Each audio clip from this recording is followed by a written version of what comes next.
സാറേ കാഞ്ചിന്ന് കൈയെടുക്കണേ. ആകാശത്ത് വെച്ച അവസാനം എന്റെ നെഞ്ചി കൊള്ളും.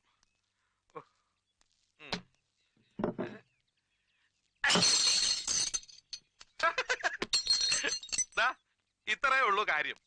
ഒരു കാലി കുപ്പി പോലും പൊട്ടിക്കാൻ അറിയാത്ത ഒരു പോലീസ് സൂപ്രണ്ടും പട്ടച്ചാരായം പൊട്ടിച്ച് നടക്കുന്ന ഒരു ഷാർപ്പ് ഷൂട്ടറും. അല്ല, ഇയാൾ ആരുവാ? ജസ്പാൽ റാണയുടെ മച്ചമ്പിയ. രണ്ടു കണ്ണും തുറന്നു പിടിച്ചാൽ തന്നെ ആടേതാ പൂട ഏതാണെന്ന് തിരിച്ചറിയാൻ മേലാത്ത ഇങ്ങേരാ ഇനി ഒറ്റ കണ്ണു വെച്ച് ഉന്നം പിടിക്കുന്നത്. ഈ ഷെട്ടി ചാടിപ്പോയ ചമ്മലിൽ ടെൻഷൻ അടിച്ചിരിക്കുന്ന നിങ്ങൾ ഇനി തോക്കല്ല വീരം കൊണ്ട് വെടിവെച്ചാലും കുപ്പി പൊട്ടാൻ പോണില്ല. എന്റെ പണിക്കർ സാറേ, ഉണ്ട സർക്കാരിന്റെ ആണെങ്കിലും നമ്മുടേതാണെങ്കിലും വേസ്റ്റ് ചെയ്യരുത്. കോസ്റ്റ്ലിയാ. സാറ് ദൈവത്തെ ഓർത്ത് ഈ വെടി ഒന്ന് നിർത്ത്. താൻ നിർത്ത്. തന്നെ ഏൽപ്പിച്ച കാര്യം എന്തായി? ആ ചക്രവാണിയെയും അയാളുടെ ബാക്ക്ഗ്രൗണ്ട്സിനെ കുറിച്ചുള്ള ഫുൾ ഡീറ്റെയിൽസ് ഈ ഫയലിലുണ്ട്. എന്താണോ ഇത്? ഒരു രക്ഷയില്ല സാർ. ഒരുമാതിരി അഡ്രസ് ഉള്ള സകല നാടക കമ്പനികളും കയറി അന്വേഷിച്ചു. ചക്രവാണി എന്ന പേരുള്ള ഒരു ഡയറക്ടറെയോ റൈറ്ററെയോ നടനെയോ അവർക്ക് മുമ്പ് പരിചയമില്ല. ഒരൊറ്റ പബ്ലിഷിംഗ് കമ്പനി പോലും ഇയാളുടെ ഒരു വർക്കും മുമ്പ് പബ്ലിഷ് ചെയ്തിട്ടില്ല. ഈ അക്കാഡമി അവാർഡ് കിട്ടിയ ചക്രവാണിയുടെ ഒരു സാധനം TC ബുക്ക് റിലീസ് ചെയ്തിട്ടുണ്ട്. അതും 500 കാപ്പി. എന്തിനധികം? വിൽപ്പനയല്ലോ ഉദ്ദേശം. പോരല്ലോ ഗുരുമൂർത്തി. അങ്ങനെ 100% അനോണിമസ് ആയ ഒരു പാസ്റ്റ്, അത്തരം ഒരു ഭൂതകാലം ഈ ലോകത്ത് ഒരുത്തനും ഉണ്ടാവില്ല. തന്റെ അന്വേഷണത്തിൽ എവിടെയെങ്കിലും ഒരു മിസ്സിംഗ് ലിങ്ക് ഉണ്ടാവും. ഒന്ന് ചുഴിഞ്ഞ് ചിന്തിച്ചു നോക്കിയേ, എന്തെങ്കിലും വിഴുങ്ങിപ്പോയിട്ടുണ്ടോന്ന്.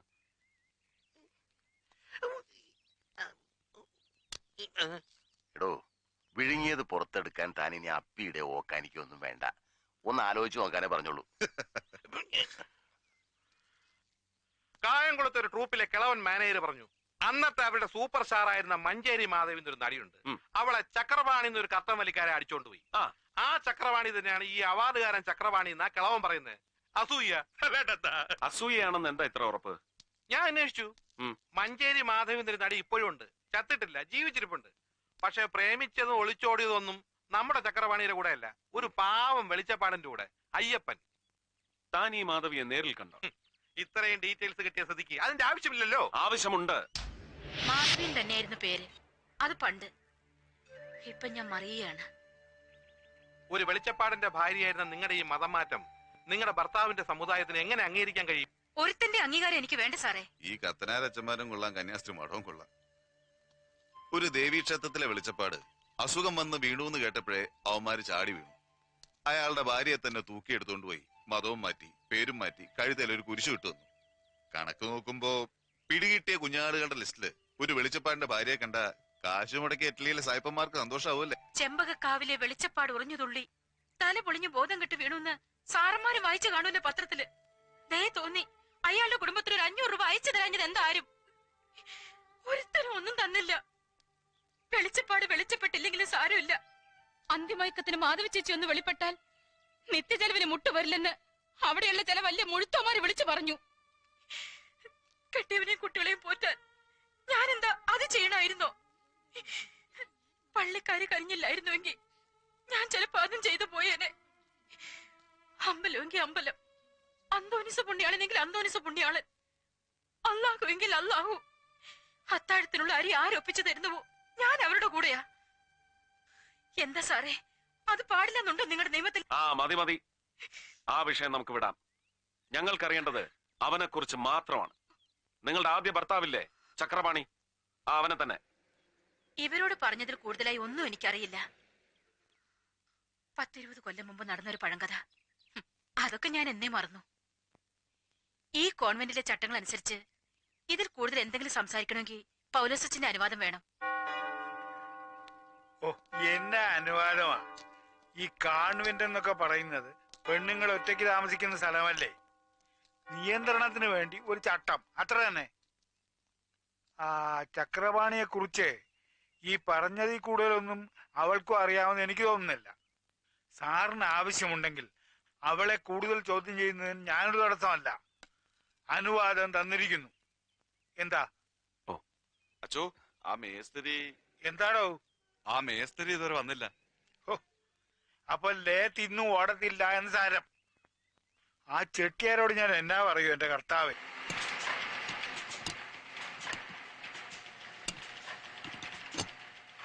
ഇനി ഒന്ന് ഓണിച്ചത്.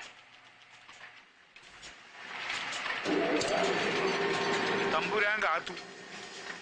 വലിയ ഉപകാരമായിപ്പോയി കേട്ടോ പണിക്കർ സാറ്. നക്ഷത്രക്കാലം എണ്ണി നിൽക്കാതെ ഞാൻ വിഷയത്തേക്ക് നോക്കണ. ചവിട്ടി ഓടിച്ചു നാളെ ഓടി വന്നാലേ നന്നാക്കി തരാൻ പണിക്കർ സാറിനെ കിട്ടത്തില്ല, മനസ്സിലായോ?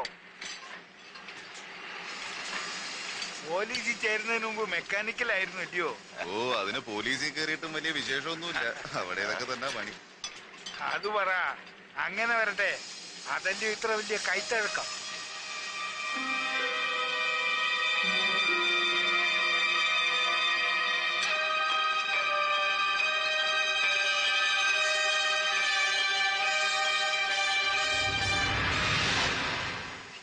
സർ, ഒന്ന്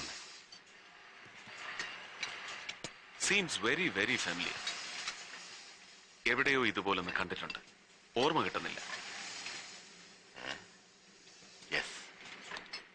എവിടെയോ കണ്ടതുപോലെ. ആ, വിലാസ്ക് അച്ഛാ, ഇത് എന്തിന്റെ കോമ്പൗണ്ടാ? ആർക്കറിയാം. ശിവകാശിക്കാരൻ ഒരു ചെട്ടിയാർ വന്ന് ആടുക. മെറ്റലുണ്ട്, അയ്യോ അയാൾ തരും. നമ്മൾ സാധനം അടിച്ചു കൊടുത്തേച്ചാൽ മതി. സ്ഥലം ശിവകാശി അല്ലയോ? വല്ല തീപ്പെട്ടി കമ്പനിയുടെയോ പ്രിന്റിംഗ് മെഷീന്റെയോ സാധനമായിരിക്കും.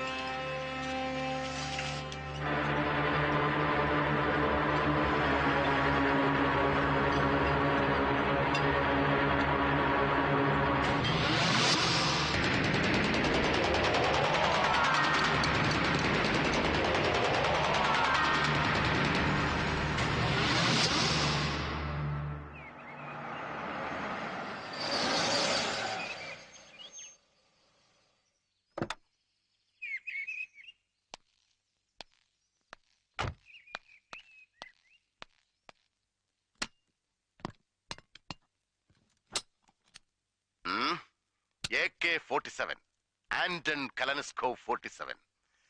ഇറാഖിലേക്ക് റോക്കറ്റ് വിട്ട് കളിക്കുന്ന അമേരിക്കയ്ക്കും ബംഗ്ലാദേശിനും ഒരുപോലെ പ്രിയപ്പെട്ടവൻ. ഈ സെമി ഓട്ടോമാറ്റിക് റൈഫിളോ ഇതിന്റെ യൂറോ അമേരിക്കൻ ഇമിറ്റേഷൻസോ ഉപയോഗിക്കാത്ത ഒരു മിലിറ്ററി ഫോഴ്സുമില്ല ലോകത്ത്, ഇന്ത്യ അടക്കം. പഴയ സോവിയറ്റ് യൂണിയനിൽ നിന്ന് പിരിഞ്ഞുപോയ പല സ്റ്റേറ്റുകൾക്കും ആഫ്രിക്കൻ ഏഷ്യൻ ടെററിസ്റ്റുകൾ ചെലവിന് കൊടുക്കുന്നത് വെറുതെ അല്ല, ഇവനാണ് പ്രതിഫലം. സംഘടിപ്പിക്കാൻ വളരെ ബുദ്ധിമുട്ടിയോ? അല്പം. ആർട്ടിലറി കോറിൽ ഒരു സീക്രട്ട് സ്പെഷ്യൽ റിക്വസ്റ്റ് കൊടുത്തു. അറ്റാക്ക് പോലീസിൽ അങ്ങനെ ഒരു വകുപ്പുണ്ട് പുതിയതായി. പക്ഷെ ഉപയോഗിക്കണമെങ്കിൽ വേറെ പെർമിഷൻ വേണം. അത് നമുക്കില്ല സാർ. ഉപയോഗിച്ച് നോക്കിയേ പറ്റൂ. പാടില്ല സാർ. അതിന് കോർട്ട് ഓർഡർ പോലെയുള്ള വാലിഡ് ഡോക്യുമെന്റ്സ് വേണം.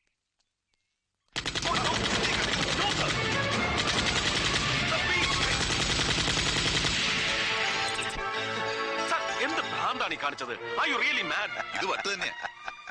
വട്ട് തന്നെയാ. പക്ഷേ അത് ആർക്കൊക്കെയാണ്, ഏതിനൊക്കെയാണ്, എങ്ങനെയൊക്കെയാണെന്ന് അറിയണമെങ്കിൽ I have to use an AK-47. See the firing perfection. ഇത് ഒറിജിനൽ തന്നെയാ. Now I have to dismantle this gun. ഇത് അഴിച്ചു പറിച്ചതിന്റെ ആക്കോ ആണിയൊക്കെ ഒന്ന് ഇളക്കി പരിശോധിക്കണം.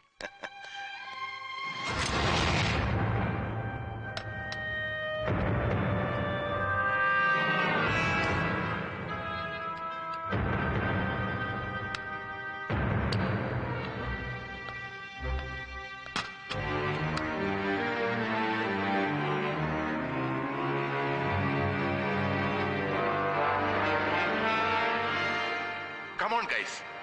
See this.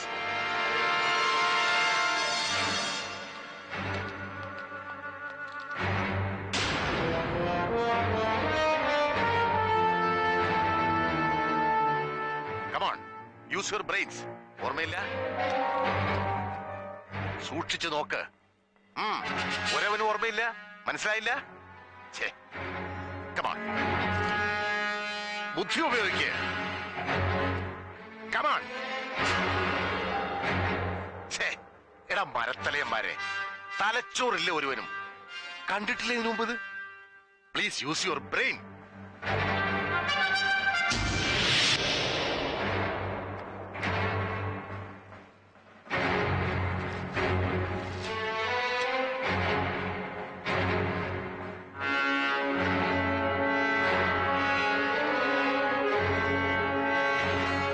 പിടികിട്ടിയില്ല അല്ലേ? That is AK-47 reverbing knot. Knot എന്ന് പറഞ്ഞാൽ KNOT knot. Now identify original ഏത്, ഡ്യൂപ്ലിക്കേറ്റ് ഏത്? കഴിയുന്നില്ല. യുവർസെൽഫ്? Exactly see. ഇനിയിപ്പോ തിരിച്ചറിയാതെ എങ്ങനെയാ ഇത് റീഫിറ്റ് ചെയ്യുന്നത്? ഈസി.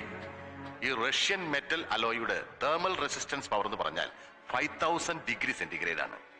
പക്ഷെ അച്ഛന്റെ ഈ ഡ്യൂപ്ലിക്കേറ്റ് തരക്കേടില്ലാത്തൊരു കൊല്ലന്റെ ആലയെ കൊണ്ടുവച്ചാൽ ഉരുകി ഏറിയ 1200 degree centigrade. Imitations are still imitations only.